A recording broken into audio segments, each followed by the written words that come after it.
Good morning, everyone. Welcome to our LGA webinar, where we're going to be talking about the new formula, everything that's happening at the legislature in terms of local government aid, et cetera. It is a great day, as is every day, to talk about LGA, but especially so as the legislature is preparing to go on its Easter Passover break next week. So it's a natural time to take a pause and take a big step backwards and look at the big picture here when it comes to local government aid. I'd like to welcome all of our CGMC members. We also have a number of non-CGMC members who have joined us for this very important discussion.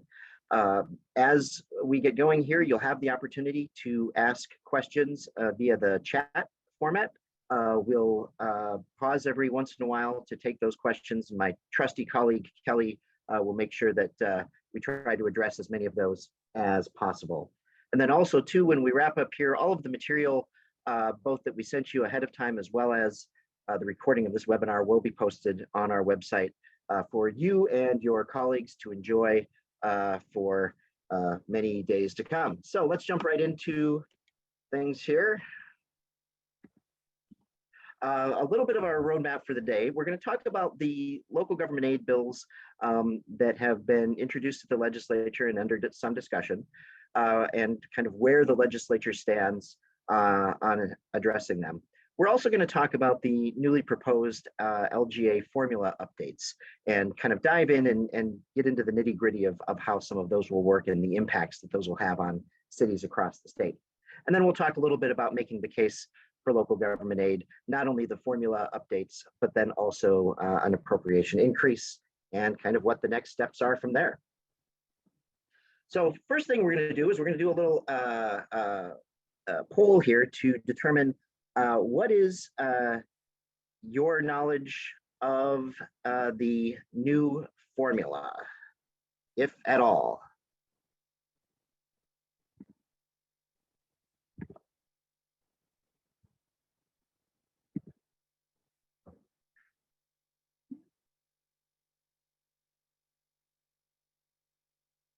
All right, so we got 48% not confident at all, and then a handful with varying levels of confidence. So you're all in the right place. All right, so going forward here, we have put together just kind of a 2-minute explainer on just local government aid at its most basic.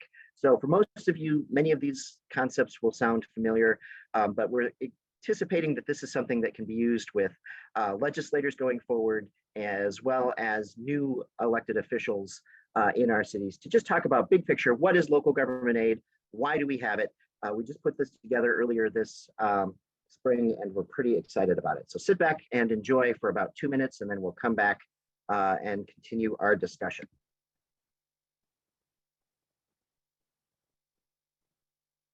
Local government aid, also called LGA, is a state general purpose aid and property tax relief tool for Minnesota cities. LGA helps cities pay for needs and services essential for a strong city, such as public safety, city streets, parks and recreation, libraries, housing, and more. LGA helps ensure all Minnesotans across the state have the opportunity to live in a vibrant community. In Minnesota, local governments have historically relied heavily on local property taxes to pay for their city needs and services.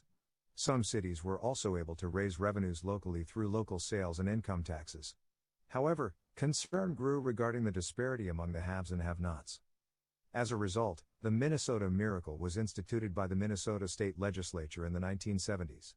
This landmark legislation, among many other important things, restricted cities from levying local sales taxes and income taxes, and instead, started supplying substantial amounts of state money for cities to meet their increasing demand for services.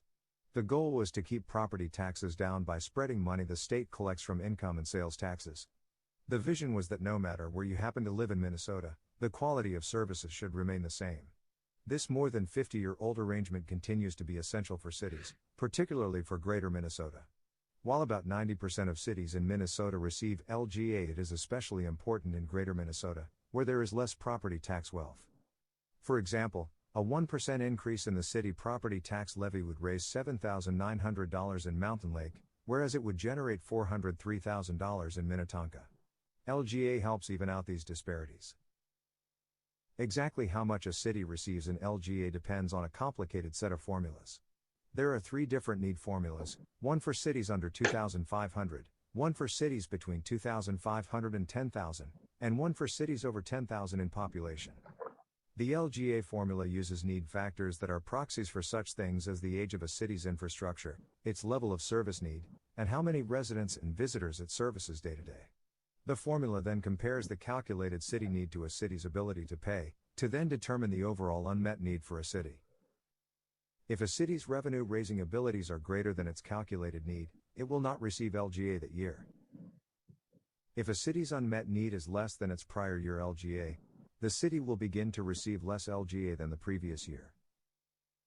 If a city's unmet need exceeds its prior year LGA, the city will receive more LGA than the previous year through an aid adjustment. As more cities continue to have rising unmet needs, the aid adjustment will continue to get smaller if the LGA allocation remains the same. Reducing the aid increases available to cities with unmet need. The LGA program is funded by a fixed pool of money, so if the state does not appropriate additional funds on a yearly basis, the change in a city's LGA is minimal. Cities receive the aid in 2 equal payments. The first in mid-July and the second in late December. While LGA is only a tiny portion of the state's overall spending, it can be up to 2/3 of a city's budget. If LGA is cut, cities would either need to raise levies, or cut services, or both. In the past, when there have been state budget deficits, the program has experienced cuts, which has been devastating to communities. One of the most important things the legislature and governor can do to help Minnesotans in every corner of the state is to continue to invest in local government aid. Local government aid is the key to strong communities and a stronger Minnesota.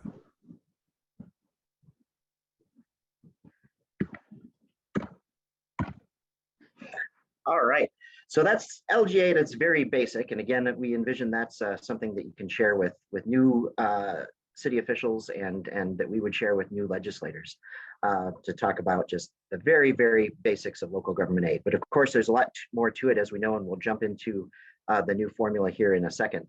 So as we are looking at what local government aid bills have been introduced, they really fall into a couple of categories. There's the bills that we like and have been supporting, and then there are bills, other bills, some of which we like better than others, but are not the ones that we're necessarily putting our shoulder to.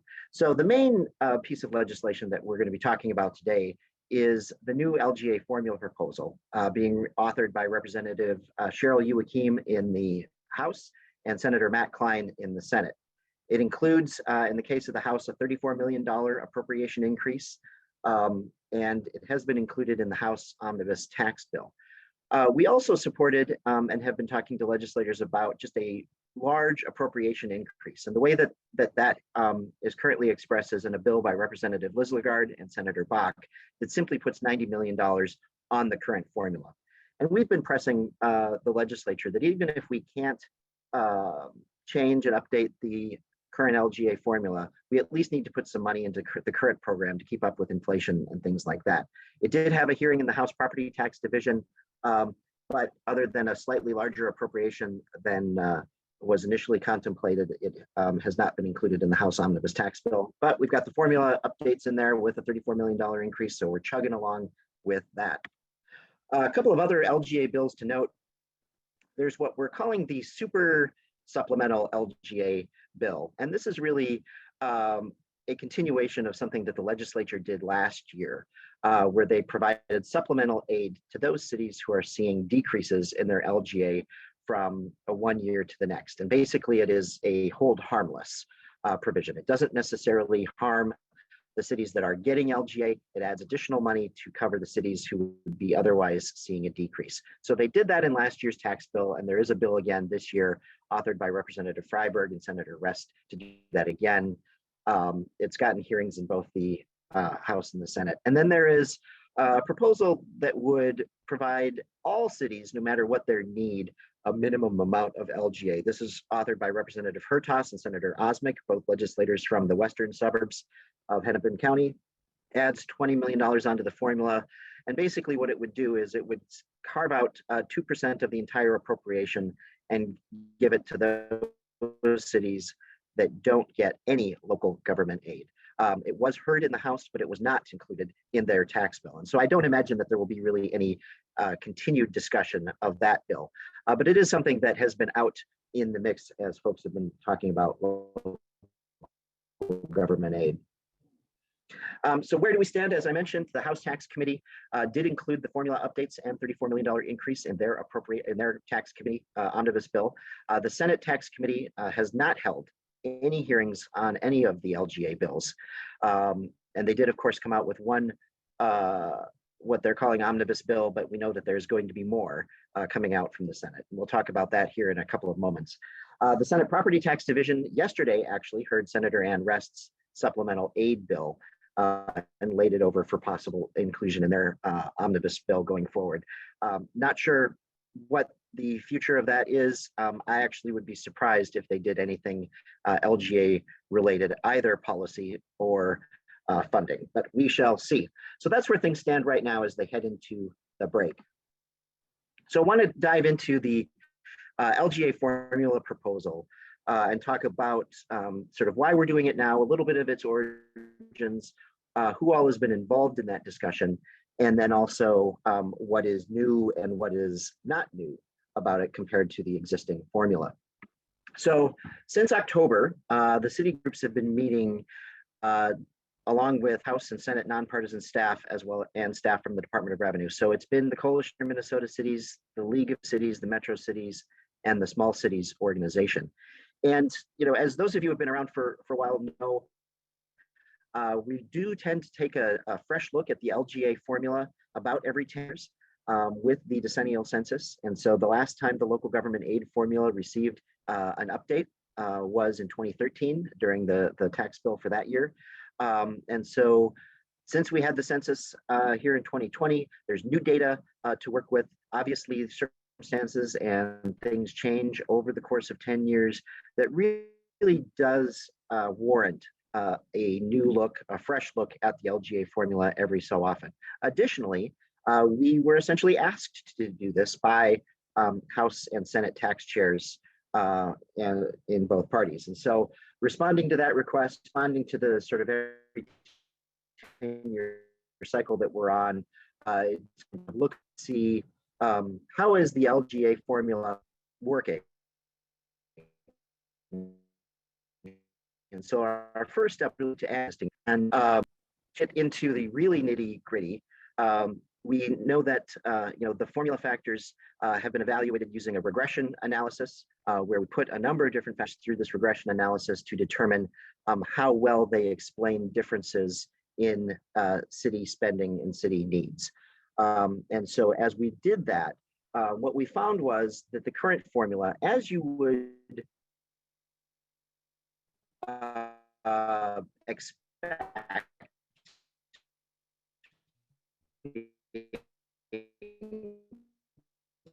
10 years old or so, is some explanatory factors. And so we analyzed over 40 potential need factors in addition to the existing formula factors to determine which of those had strong explanatory value when determining the differences in city spending. And in this work, we've been working with the other city groups and then also the nonpartisan staff from the House and the Senate. But we've always historically at CGMC maintained our own analytical capacity in terms of always having a policy analyst on staff, and then we also have another individual that we contract with. So we've got two pretty powerful brains working on these issues. And so as we evaluated these formula factors, we certainly looked at them from the perspective of CGMC members and Greater Minnesota writ large. And I think that has been a particular advantage for our members during this discussion. So a couple of things just about kind of the architecture of the LGA formula proposal and how it worked. First, it maintains the basic current LGA needs to meet those needs, i.e. the city's tax base. It continues to split cities into three categories. So we essentially have three different formulas. One for small cities, up to 2,499 in population, one for medium-sized cities, 2,500 to 9,999 in population, and then one for large cities, 10,000 and above. And so that is a carryover from the existing formula. We don't change that aspect of how the LGA program works. We are continuing to use the same method for calculating a city's capacity, i.e. their ability to meet those needs and how tax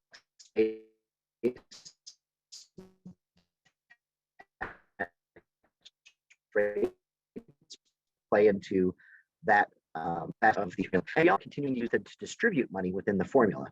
Of course, as you add new money into an LGA formula distributed amongst the cities, and in the 2013 formula, we were able to come upon a way to do that that we thought was equitable, but also did not create a lot of volatility for cities using the yes, Kelly. We're having some internet issues, so you're coming in and out. So we're going to stop your video, okay, and you're just going to talk. Okay. Apparently, we're having internet issues. Stopping video. I'm talking. All right, now you can continue. All right. Hopefully, that's as bad as things get. So, like I said, we use the same method to distribute money within the formula. So, for small cities, this is the simplest of the formulas because there are not a lot of factors with which to work that are common amongst all of them. And so it really looks at a city's population and their revenue need, which historically has been capped at $610. And what we were finding, what was problematic about this approach, was that there were a number of cities, especially as you got closer to that 2,500 mark, that were bumping up against that cap. And so it was no longer a accurate reflection of the city's need. And so instead of using straight up population, what we're doing is using the logarithm of population to do this. And then that is basically alleviating us for the need to have a cap on the revenue need. And so it's going to be, I think, a more accurate predictor of cities' needs. And so it should be more responsive to small cities by removing that cap. As we look at the medium-sized cities, you can see on the left-hand side there, the current need factors, percentage of pre-1940 housing, peak population decline, average household size, and then there was a sparsity factor that also was accounted in. The new factors, we retained the pre-1940 housing, we retained the peak population decline, but we're adding in the percentage of commercial, industrial, and utility property market value in your community. And so think of that almost as a proxy for those users of services and infrastructure in your community who don't necessarily live in your community. If you've got a strong commercial industrial base, you've got customers coming in to use those services and infrastructure, you've got employees coming into town who may not live in town. And so that helps pick up the stresses put on cities spending by the presence of those types of businesses. And so, you know, one thing I want to note is we looked very closely at this pre-1940 housing. It's a factor that I personally had been fairly skeptical of, but as we ran it through the regression analysis, and we ran pre-1950s, pre-1960s, pre-1970s, what we found was that pre-1940 housing continued to be a pretty powerful explainer of the differences between cities. The large city formula, likewise, we've got the current need factors on the left, pre-1940 housing, housing between 1940 and 1970, jobs per capita, and then also that sparsity factor that looked at the number of residents or the population compared to the size of your community. The new factors, we again are retaining the 1940s housing. We're adding into this category the peak population decline, the percentage of CI and utility property market value, and then also the percentage of population age 65 and above. Again, you know, we found that helped explain some of the differences between cities in terms of their spending and their revenue needs. And that was a powerful factor when mixed with all of the others here. And we can certainly discuss that more if folks have questions on it.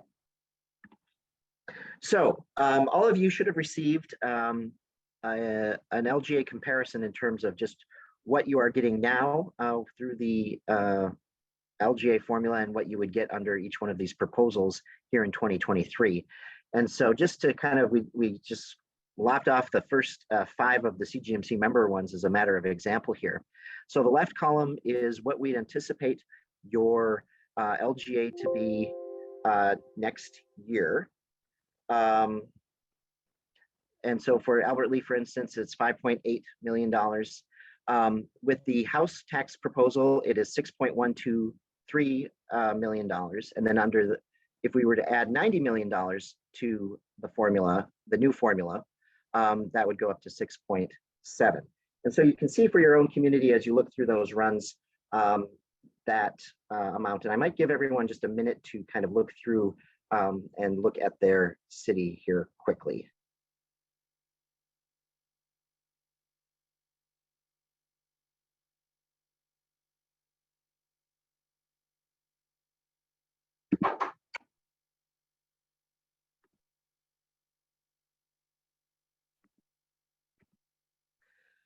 So one of the key factors, I think, of the new formula is that it more accurately predicts city needs. Of course, the old formula is 10 years old and looked at things from a 2010 perspective and a 2013 perspective. And so we need to update those. And so, like I said, the new formula more accurately predicts a city's needs. And what it does is it increases a city's maximum LGA through their unmet need. And I'll explain a little bit more how that works here in just a moment. And so what happens is as more money is added to the program, cities will see a greater benefit.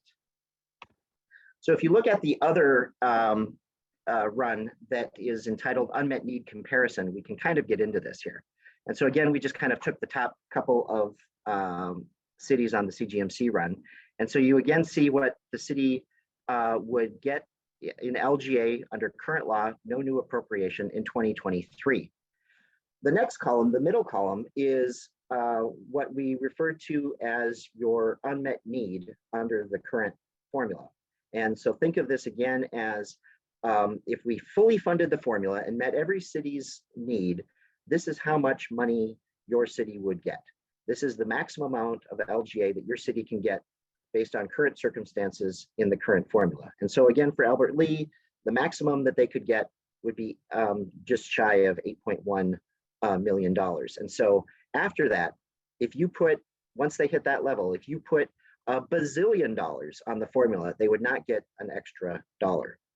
And so the new formula, what it does is it updates that unmet need, that amount of maximum amount of local government aid that your city can get.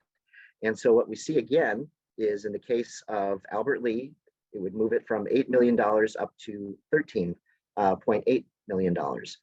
And so I think this is, you know, an important thing to look at with the new formula.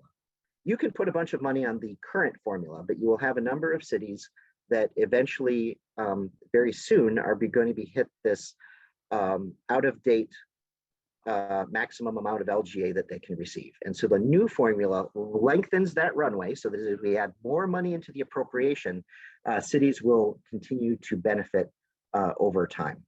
And so that is, I think, one of the primary advantages of the new formula is that it is a more accurate reflection of cities' needs over time here.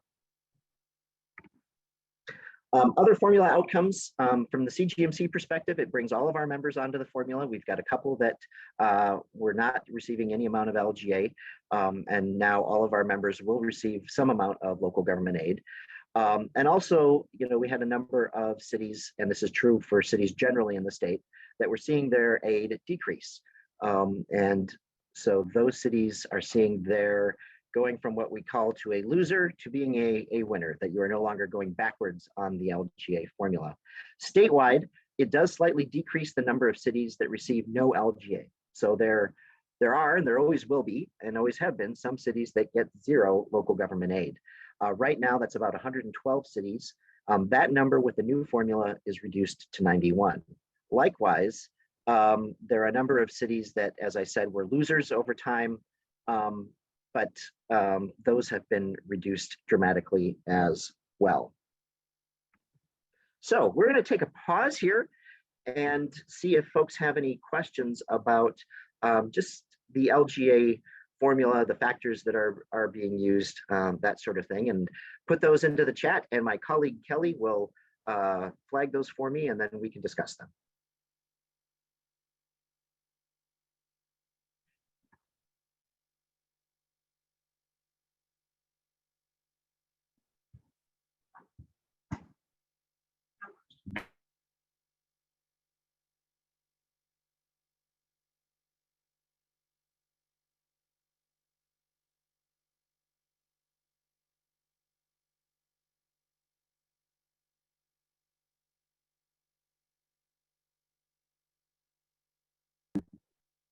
All right, does not look like there's any questions, and so we will continue.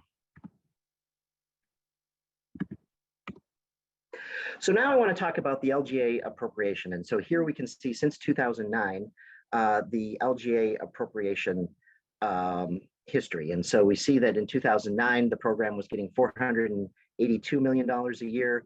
That was the year of the unallotment, where we went down to just about $426 million, I think. And then over time, we have been clawing back with that increase in 2013 to 2014, when we made those most significant changes.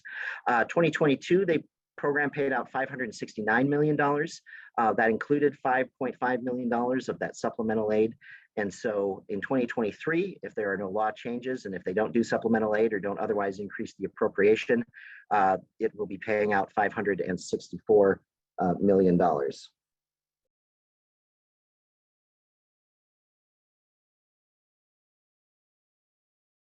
All right. Well, apologize for that. We will get back up here running.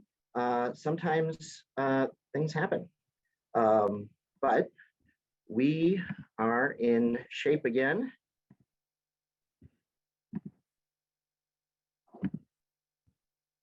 All right, we're going to go back just one slide. So wanted to talk about the LGA appropriation since 2009. And so I showed the slide that had the dollar amounts on it. But I think if you look at the changes over time, what you can see is that the LGA appropriation has kept up neither with inflation or the state general fund. And so there we see local government aid is the yellowish, goldish line there at the bottom, and has only increased 18% since 2009.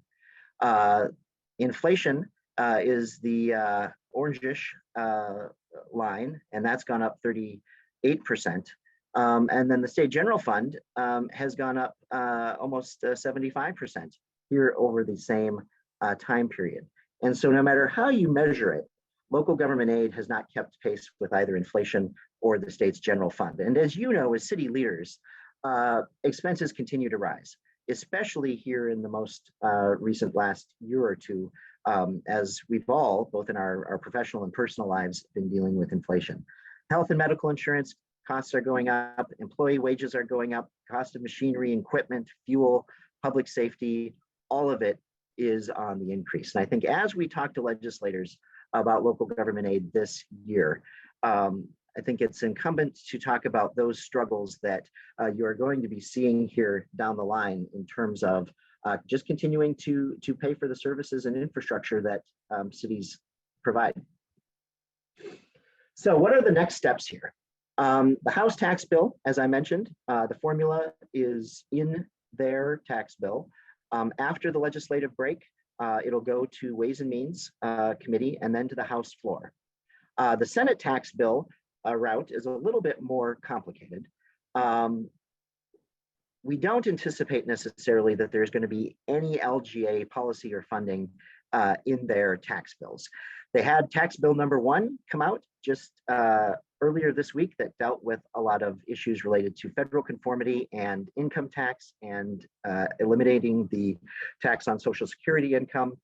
But they have promised, they have stated that there is going to be a tax bill number 2 that comes forward that deals with other items, including those that are currently being discussed in the property tax subcommittee. So between those two bills, at some point, those will get consolidated and all put together and pass off the Senate floor.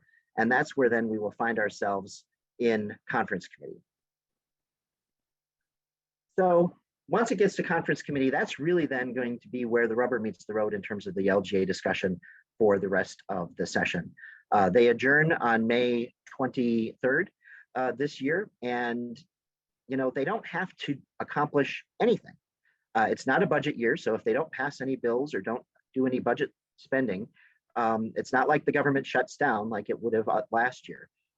They can just kind of wash their hands of it and go on to the elections in November and fight it out there. But obviously that's not good enough from our perspective. We want them to pass a tax bill. We want them to pass a tax bill that includes an LGA formula update and also the an appropriation increase. And so, as I've said, we're talking about LGA has not kept pace with inflation. Cities are experiencing rising costs. It's imperative this year that the legislature, when we have this big surplus, address local government aid. And the formula really does need to be updated to better reflect current city needs. So far, as I said, the Senate has been, we'll say, ambivalent about the formula piece of this. And I think there are political reasons for that. And certainly if there are questions about those, we can get into it here in a little bit. And so it's really, we're going to be relying on the House to carry the flag for local government aid this year. And our work as city officials and as lobbying organizations is going to be to influence the Senate to do the things that we need to do on LGA. So we asked at the beginning of this how confident you were talking about the new formula or thinking about the new formula. Hopefully, we've got some folks who are going to be more confident as we can see, and we'll see how those go.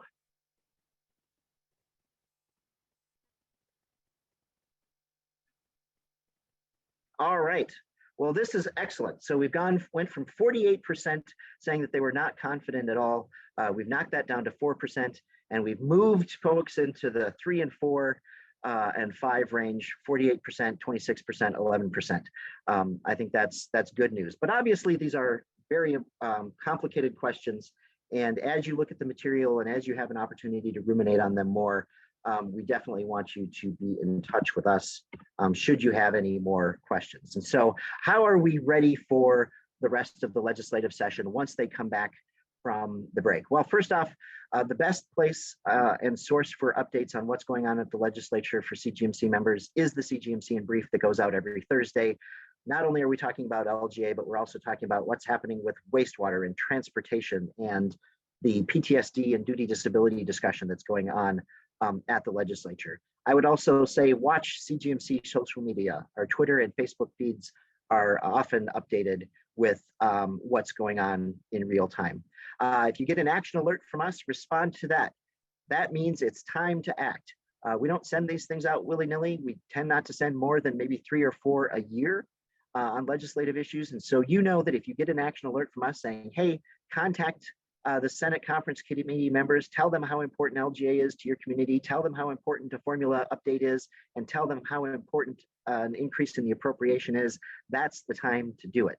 And then if you have questions about how things operate from a technical perspective with the LGA formula or what's going on in your city in particular, I'd encourage you to reach out to our policy analyst, Anya McDonnell, whose contact information will be on the screen in a moment. And I really should mention to Anya is our policy analyst. She helped me put together this PowerPoint. She is in no way responsible for the technical difficulties that we had earlier. That is all on me, but she is going to be a tremendous resource for you, especially if you have technical questions about the formula going forward. If you have political questions or questions about how can we help get this passed at the legislature, that's a good question to put in my direction. And so with that, we'll stop and pause again for questions, either on the formula or on where we find ourselves here at the legislature. If you put $34 million on the current formula, how many cities actually lose LGA when compared to putting $34 million on a new formula? Okay, so the question is, if we do a new formula and do $34 million versus if we just put $34 million on the existing program, what does that mean for the number of cities that see their LGA decrease? So there are, again, about 112 cities who, under the current formula, will see their LGA decrease. And that's going to be true whether we put $0 on or $34 million on. Now, if you do the new formula and the $34 million appropriation increase, that number of cities that will see their LGA decrease from one year to the next goes down from 112 cities to 42 cities. And so it does significantly reduce the number of cities who will be going backwards when it comes to their specific LGA allocation. What are the factors that contributed the most to pushing the unmet need higher? I think there's a couple of things. I think one is, in the formula, and we didn't get too deep into this, all of those formula factors are multiplied by a coefficient. And part of the process of updating the formula is not only updating the formula factors, but updating those coefficients. And I think that's probably the piece of it that really has the most is pretty powerful. But I think, when we analyzed all of the factors, we really did sort of look at how powerful are these factors in combination with each other in terms of the city's needs and what they refer to as the R squared score. And so I think it's really the combination of the factors that we have together, those particular factors working together, that have the most significant impact. All right, any other questions? Very good. Well, very much appreciate your being here with us this morning. I do apologize again for the technical difficulties, but if you do have other questions that you think of here in the middle of the night, you can contact, again, either Anya McDonald in our office or myself at my email or cell phone. Again, all of this material will be on the posted on the CGMC website. So again, if you have colleagues who missed this or you want to go back and review part of it, you certainly can do so via our website. All of the printed materials that we emailed to you earlier will also be there as well. So hopefully you have a pretty good raft of resources to draw on here to understand the potential new formula. And again, as we go through the rest of the legislative session, please look to messaging from us on when is the appropriate time to weigh in with your senator or representative, or with the tax chairs, or with House or Senate leadership, because it will start to go fast here once they come back from the legislative break and get towards the middle of May. I'll put it out there for one last time if folks have any other questions. Very good. Well, again, very much appreciate your being with us here this morning. Appreciate your forbearance on our technical difficulties. And I am excited to continue the work with all of you on making the LGA formula more responsive to our city's needs and ensuring that it is funded at the appropriate level. Thank you for your attendance this morning, and have a great weekend.